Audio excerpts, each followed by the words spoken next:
Bungie got the hype train rolling today for Season 14 and the reveal of Season of the Splicer. Well, today I'm going to go over all the info that we have related to the new season, including Mithrax, Ikora, the Vex, the new 6-person activity, plus all the new weapons and the other things we've got to look forward to in Season of the Splicer. Well, if you're new around here or find this useful, don't forget to hit that subscribe button down below for all the latest Destiny 2 content and turn on notifications by hitting that bell. Well, first things first, as always, let's check out that new trailer from Bungie.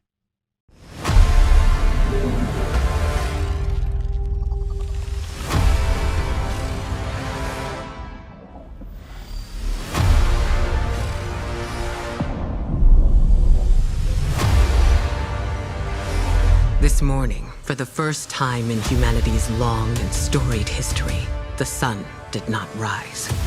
It's a Vex simulation that has plunged the city into an endless night. Osiris and I could only think of one we might turn to.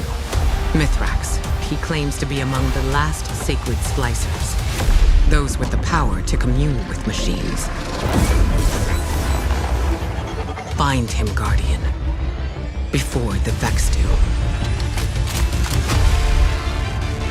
We must splice an entrance to the Vex network.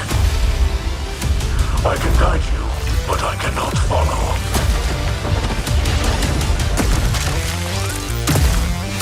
Once inside, you must find your own way.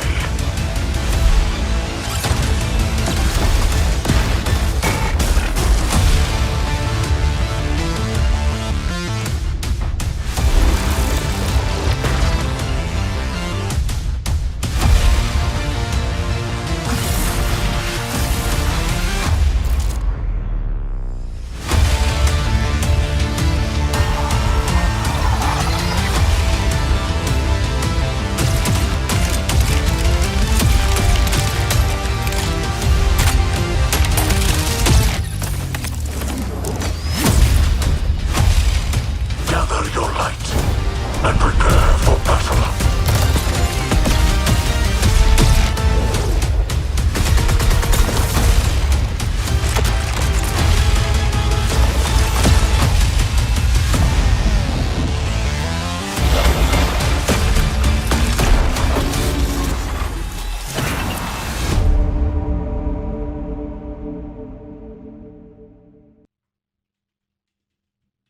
Well, Season of the Splicer will start on May the 11th and run to August the 24th, 2021, and the Vex have somehow turned off the sun via a simulation and the lost city has been plunged into endless darkness. Well, the good news is we're going to be working with Mithrax, a fallen Splicer, and it turns out that Season of the Splicer is the actual name of the season, as we discussed in a video a few days ago, and the Splicers, they're fallen scientists or engineers. Basically, they tinker with technology, and it sounds like they're going to be tinkering with Vex technology, so things could, and most likely will, get a little bit messy in Season 14.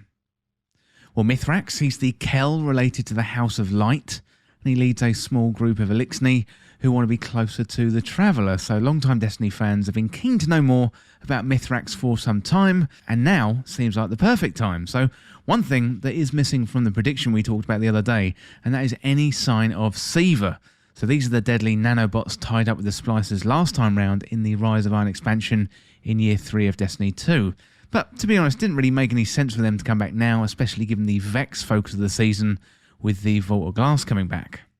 So talking about the Vex, we've got a couple of new seasonal activities to look forward to. So we've got our first 6-person match-made activity since the Sundial in Season of Dawn. And this new activity is called Override. And it's going to be great to have a 6-person activity back. So hopefully we're going to retain some of the great features of Battlegrounds, for example, the number of enemies. And hopefully they're going to be added into the mix with Override. And I'm sure we're going to hear more about this activity in This Week at Bungie on Thursday. And it looks like we're going to be getting new Override maps open up on different locations over the season, with Europa being the first on the 11th of May, then the Moon is going to be added on the 18th of May, and then finally, the Tangled Shore will be added on the 25th of May. You've also got a new weekly Pinnacle mission called Expunge. So each week, Guardians will uncover new vulnerabilities within the Vex network and use Splicer keys to infiltrate it and collapse it from within. That sounds really, really good. The Helm, that's also been given an upgrade, as Bungie says a new chamber overlooking the loading bay has been completed. So here, the Vanguard are going to harness new Splicer tech and plan their response to the Vex incursions. So hopefully this means a new firing range to replace the one that we had on the Leviathan. Well, the big ticket item, so the Vault of Glass is coming back on the 22nd of May, and that is a returning raid or a new raid if you didn't play it first time round in Destiny 1. So this is one of the best, if not the best raid Destiny has ever seen. Originally released back in 2014, we've had multiple raids since then, and Bungie has always been trying to recapture the magic of that first one. Last Wish was great, Deepstone Crypt is really, really good too, but Vault of Glass has to go down as my favourite of all time. It's going to be great to go back in there and see what upgrades it has. It does sound like Bungie isn't going to be changing it around too much, but I'd imagine there's going to be a champion or two, and I can see on the website there's a Fatebringer seal, which hopefully means the whole suite of weapons are coming back, including the infamous Fatebringer as a hand cannon, the Vex Mithrax as an exotic weapon, and of course the Vision of Confluence and Atheon's Epilogue. Hopefully we get the whole suite of weapons. I think there's a couple more missing there, but hopefully they're going to be coming back with the Vault of Glass. So the other big addition this coming season is going to be Armor Synthesis, or Transmog, where we can turn our legendary armor into universal ornaments, after a little grinding, of course. So this is a system that we've asked for. Bungie is finally delivering it, albeit with a few steps and hoops to jump through. So regarding new weapons, we're going to have over 30 new and reprised weapons added to the loot pool. So there's some images on the Bungie website, and the Vex aesthetic does look really, really cool. So I'm really looking forward to picking these up, and I'll be sure to cover each and every one to make it nice and easy for you to get your hands on them as soon as possible in the season.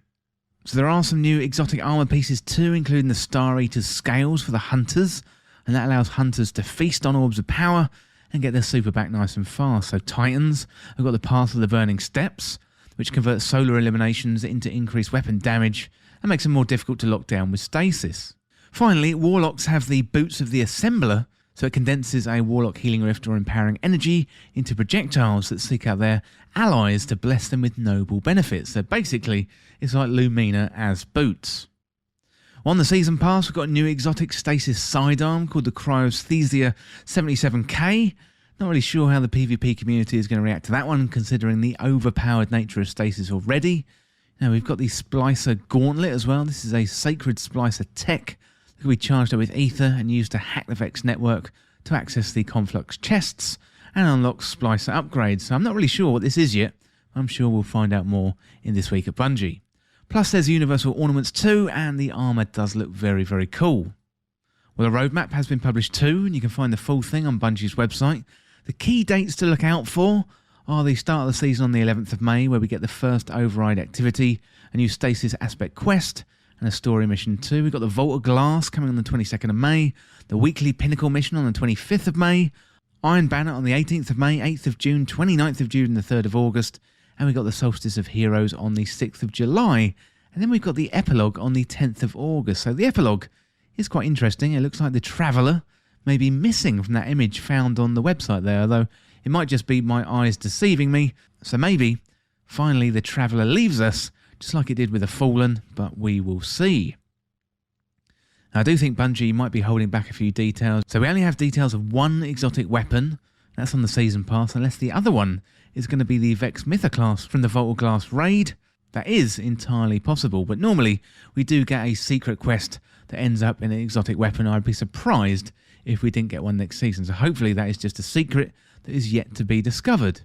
All in all, I think this looks pretty good. It's a slightly shorter season this time around compared to last year, with it ending at the end of August. So normally things line up for that September expansion, but you'd imagine there's at least going to be 1 or 2 seasons until we get the Witch Queen, given that is coming in early 2022. So I'd probably say, yeah, at least 2 more seasons after this one. Well, I do like the fact we're getting more Mithrax and we get to learn more about the Fallen. Now, having a Vex-themed season does make a lot of sense, given the Vault of Glass.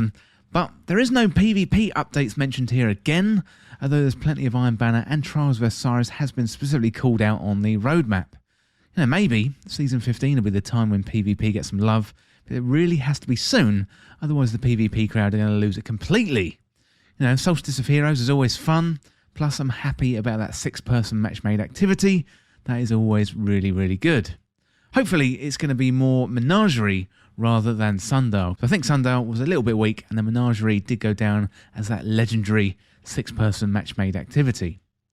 Well, let me know down in the comments what you think and how hyped are you for the new season. So is this stuff enough to bring you back, or are you just so hyped that you just can't wait for the start date? Well, that is it for this look at the Season of the Splicer reveal. And as always, thank you so much for watching. For more Destiny 2 content like this, hit that subscribe button down below and subscribe to This Week in Video Games. If you want to join the community, check out the Discord link in the description, or you can follow me on Twitter at TWIVG Podcast. If you enjoyed this video or found it useful, liking and sharing the video would really help me out. Otherwise, check out the other videos on the channel. Thanks again. I'll see you soon.